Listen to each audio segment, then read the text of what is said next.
Julien, quand on se met à son compte, on se dit souvent je vais pouvoir travailler moins et gagner plus. En tout cas, c'est le rêve. Est-ce que c'est une réalité, d'après toi? Est-ce que c'est une réalité tout de suite? C'est quoi la journée de l'entrepreneur finalement? C'est beaucoup de canapés et très peu de bureaux? Alors non, absolument pas. Il faut vous dire vraiment que si vous vous lancez dans l'entrepreneuriat, c'est vraiment un job à temps plein parce que en vrai, vous lâchez jamais votre entreprise dans la tête. C'est très compliqué, surtout au démarrage, d'arriver à détacher vos pensées de ah je pourrais faire ça, le contenu, là il y a eu ce client, puis on m'a fait chier, puis l'argent qui rentre pas, quelle offre je pourrais faire, mais est-ce que je suis bien positionné, est-ce que je suis bien aligné, c'est très compliqué. Donc acceptez vraiment que vous allez être challengé sur votre résilience mentale, votre charge mentale et votre capacité à vous organiser pour que vous puissiez tenir bon sans péter des câbles. J'ai eu des grandes crises d'angoisse, j'ai eu plein de moments où je me sentais vraiment pas bien et vraiment c'était pas facile parce que j'étais surchargé parce que je m'organisais mal. J'avais besoin de beaucoup de discipline et parce que je n'arrivais pas à mettre des stops à mes journées.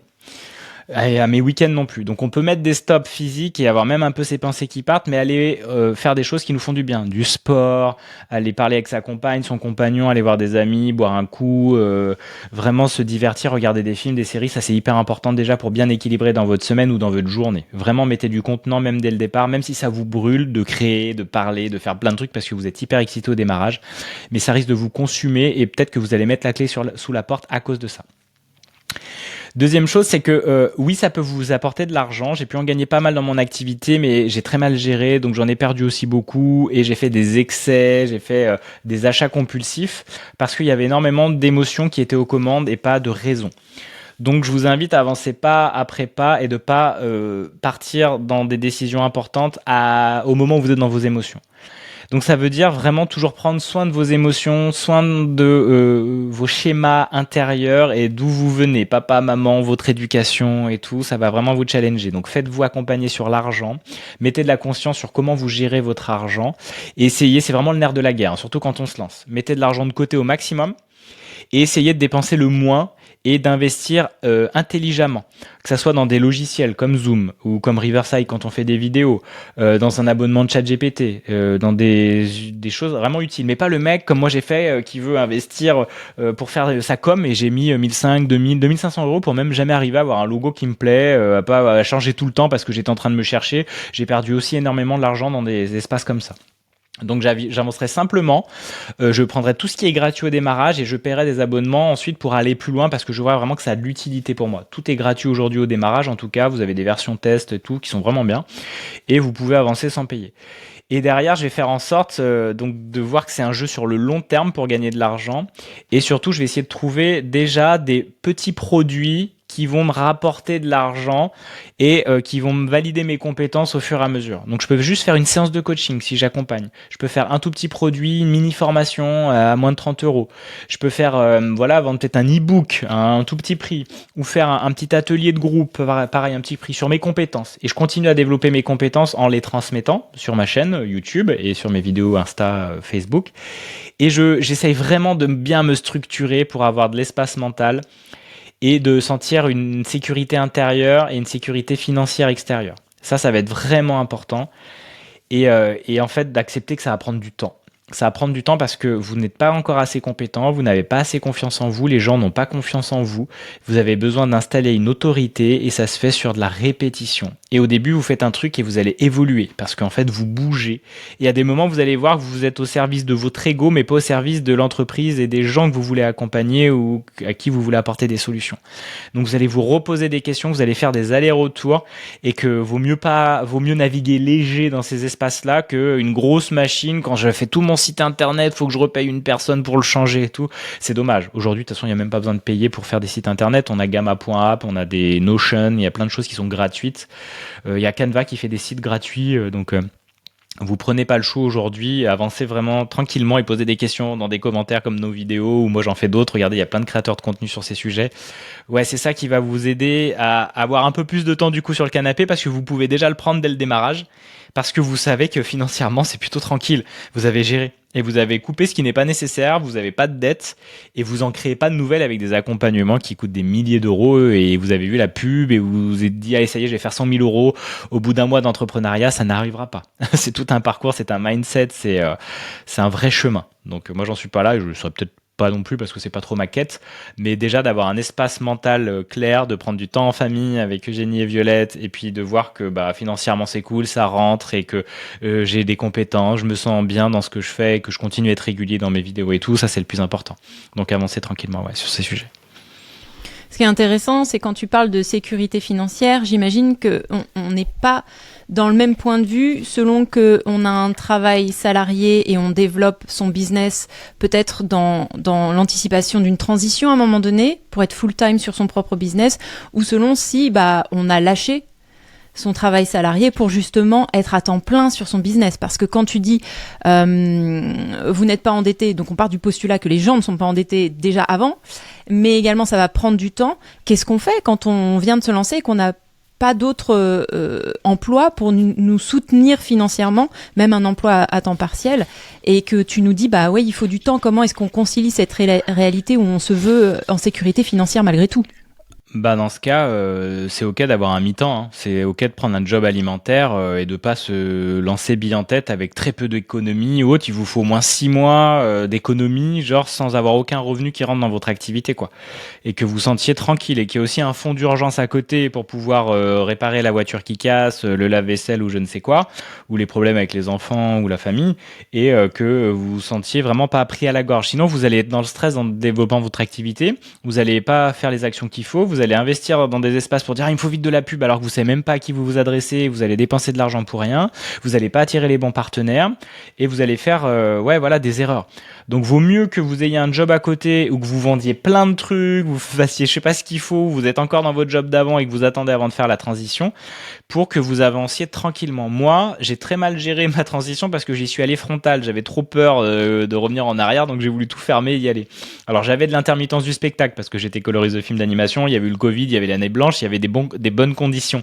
Mais j'avais plein d'argent de côté que j'ai dilapidé parce que je l'investissais pas au bon endroit, au lieu d'avancer pas à pas et même de garder mon job à côté qui me rémunérait bien. J'aurais juste pris un jour en plus pour mon activité, 80%, allez, moite-moite, et j'aurais gardé comme ça un job qui me nourrit financièrement, moins excitant, ça c'est clair, que l'entreprise, mais par contre qui m'aurait laissé toute la place pour développer mon business, faire mes erreurs sans pression financière. Offrir beaucoup avant que je fasse payer des gens aussi, parce qu'au début je crois pas trop en moi et en mes compétences, et donc du coup ça me permet de tester.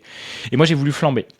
Donc ça aussi, c'était mon ego qui était aux commandes. J'ai voulu flamber, regardez comme je suis fort, je suis trop courageux et tout. Et effectivement, je me suis saboté la planche. Bon, j'ai appris plein de choses sur le sujet et donc je peux le transmettre aujourd'hui. Mais c'est dommage de perdre autant d'énergie, d'avoir des poils de barbe un peu blancs à cause de ça, de plus avoir de cheveux. Mais non, il faut y aller tranquille. Donc si vous avez un job, tant mieux, gardez-le et faites une belle transition, tranquille, rien ne presse. Vous serez beaucoup plus rapide en allant lentement, vraiment. Et puis derrière, vous acceptez de reprendre un job à côté alimentaire si ça vous aide à mettre du beurre dans les épinards comme on dit, parce que sinon ça va vous saboter votre entreprise, votre activité. Prenez le temps, une audience ça prend du temps à se développer et de trouver votre style, votre ton également, donc c'est un entrepreneur, ça se construit sur la durée, quoi, vraiment. Donc on voit aussi que l'équilibre financier est lié intimement à l'équilibre émotionnel et mental. Et tu disais, c'est prendre un job alimentaire ou garder un job alimentaire, c'est moins excitant que votre entreprise. Mais il y a une vraie réalité quand on est entrepreneur et qu'on travaille sur son business et qu'on est notre propre patron, c'est que on n'est pas excité tous les jours parce qu'on est aussi parfois vachement découragé. Qu'est-ce que tu nous dirais là-dessus ?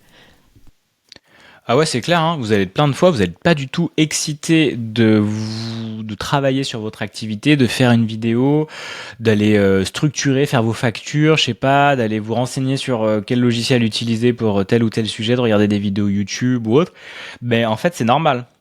Si vous n'êtes pas excité, c'est pas grave, parce que si vous êtes toujours en high, c'est que vous êtes drogué, c'est qu'il y a un truc qui va pas, c'est que c'est normal de vivre des hauts, des bas. Le but c'est d'être stable sur la durée en lissant vraiment, faire une belle courbe moyenne qui grimpe tranquillement. Et ça veut dire aussi que c'est trop vos émotions qui sont aux commandes. Ah ouais, quand tout va bien, je crée du contenu, je parle à des gens, puis après non, je ferme la boutique, je viens pas. Bah non, votre patron, vous allez pas lui dire non, je suis pas dans le mood aujourd'hui. Non, vous avez un contrat de travail, vous travaillez. Bah là, c'est vraiment difficile parce que c'est vous votre propre patron. Donc c'est à vous de vous signer un contrat de travail, à vous dire bah voilà, j'ouvre la boutique de temps à temps, je crée une vidéo par semaine, format long, j'en fais des courtes, je trouve des solutions pour le faire régulièrement et tout, ou je me fais accompagner par des gens comme moi. Mais derrière, je m'engage. Et même si ça va pas très bien, à moins que je sois vraiment très malade, je me repose, là c'est sûr. Mais sinon, bah, je vais voir derrière si c'est pas juste émotionnel et si c'est pas un ressenti. Et si je fais 5 minutes la tâche, finalement, ah, c'est vrai que ça me sécurise un peu plus d'avoir fait mes factures et de savoir le CA que j'ai chaque mois, d'avoir répondu à ces messages WhatsApp ou ces messages qu'on m'envoie parce que, ah, ça me stresse. Il y a des gens qui me demandent en fait des services et que maintenant je vais devoir rendre des comptes et être à la hauteur de ce que j'ai promis dans mes vidéos ou dans mes échanges dans des cafés réseau. Donc ça va venir vous chercher, mais c'est pas de la vraie perte d'énergie. C'est juste un système nerveux qui réagit au danger parce qu'il se dit il va mourir alors que c'est pas vrai. Donc allez voir l'autre côté. C'est vraiment la clé. Mais ouais, ça va vraiment vous travailler et vous challenger parce que c'est comme aller faire du sport. On n'a pas tous les jours envie de faire du sport, pas du tout, même c'est rare en fait. C'est pas comme aller manger du McDo, quoi. Ça c'est facile, mais oui, mais sur le long terme, ça vous crée pas un corps de rêve, quoi. Bah le business c'est pareil. Hein, si on écoute que quand c'est joyeux et qu'on va passer son temps sur Instagram, ça va pas vous aider à développer. Il faut faire les actions reloues et il y a plein de choses qui sont reloues et c'est vous qui êtes aux commandes de tout. Donc vous n'avez pas le choix. Ça c'est clair. Il y a personne sur qui compter, quoi. Mais du coup, les jours où on n'est pas motivé, et on se dit bah oui, mais il faut que j'ouvre le business, faut que je me montre. Oui, mais je suis pas motivé, ça va se voir dans mes vidéos, ça va se voir parce que j'aurai pas l'inspiration, parce que je vais mal communiquer. On s'écoute pas ces jours-là, on ouvre quand même le business. Bah ouais, parce qu'en fait, tu peux tout à fait gagner de l'argent, impacter des gens dans tes vidéos, même si à l'intérieur de toi, ça va pas, quoi. Et il y a aucun problème. Parce que, en fait, ton message, de plus en plus où il va être répété, il va être automatique. Et puis, en fait, c'est un process auquel tu fais confiance. Tu sais que quand tu parles de ces sujets, il y a des gens qui vont aimer. Tu sais que toi, t'amènes les gens à venir dans l'onglet de la qualification. Comme on dit, c'est l'acquisition, la qualification et la vente. Bah, tu sais que les gens, quand ils te voient sur les réseaux, tu commences à leur parler, ils vont prendre ton atelier gratuit ou ton petit produit. Bah, derrière, ils ont envie de prendre une séance de coaching ou ils veulent aller plus loin.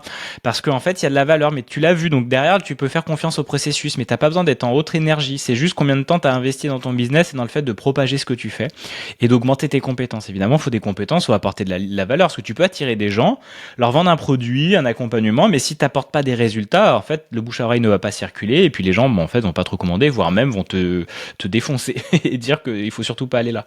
Donc, c'est comment tu te remets en question sur les compétences, mais en fait, il y a plein d'espaces où tu vas avoir des résultats, mais alors que tu n'as pas à l'intérieur l'énergie pour, parce que l'énergie vient aussi en faisant les choses. Souvent, tu vas voir, quand tu as commencé à faire les choses, l'énergie va revenir. Tu vas sortir du système énergétique et nerveux qui te dit « Ah, danger, danger !» Et quand tu vas le faire, tu dis « Ah non, finalement, pas danger, kiff, gros kiff !» Et souvent, ça va s'ouvrir en faisant. Combien de fois j'ai mis du temps à faire des vidéos, alors qu'une fois que je l'ai fait, je me suis dit « Oh, je vais en faire 50, je vais en faire 1000 !» Parce que je suis trop chaud, quoi. Donc voilà, on peut passer d'un extrême à un autre. Mais si on arrive à doser tout ça, on va voir que derrière, ça va tenir bon. Et c'est en répétant que ça va devenir de plus en plus facile. C'est même plus un sujet parce que ça devient un automatisme. Il faut vraiment que ça devienne un automatisme et on trouve plein de stratégies pour que ça soit automatique. Et des micros, des trucs ou des cadres, des petits rituels. Ah, on se met à son bureau, on sait que tel matin on a ça, on se fait son petit café, on sait que c'est le moment où on va faire la vidéo, on va écrire ou autre. Ça va vous aider à ritualiser, à mettre un bon cadre à tout ça, quoi. Et justement, je pense que pour boucler la boucle, c'est bien de finir là-dessus. Tu parles de, voilà, j'ai fait une vidéo, je vais en faire 1000. Quand t'es chaud tout le temps pour travailler, comment ça se passe? Parce que c'est plutôt positif pour l'entrepreneur, mais il y a une vie aussi à côté. Donc, quand tu perds ça de vue, si ça t'arrive dans ce sens-là, tu vois, qu'est-ce que tu nous donnerais comme conseil ou t'en dirais quoi? Bah, c'est ça, parce qu'il va y avoir deux problématiques. Soit on est dans l'excès et on a toujours envie de travailler, soit on est vraiment dans l'excès inverse où on a du mal parce qu'on est vraiment en stress. Donc, il faut voir comment on navigue de l'un à l'autre et l'idée, c'est de trouver la voie du milieu. Et moi, dans tous ces excès d'enthousiasme ou autre, c'est génial de savoir que je ferme la porte du bureau, on va dire, à 18h. Ensuite, il y a la vie de famille. Ce qui est génial avec une vie de famille, c'est comme quand il y a un enfant, il y a des contraintes horaires avec l'école, avec la danse, avec tous les trucs à faire, voilà.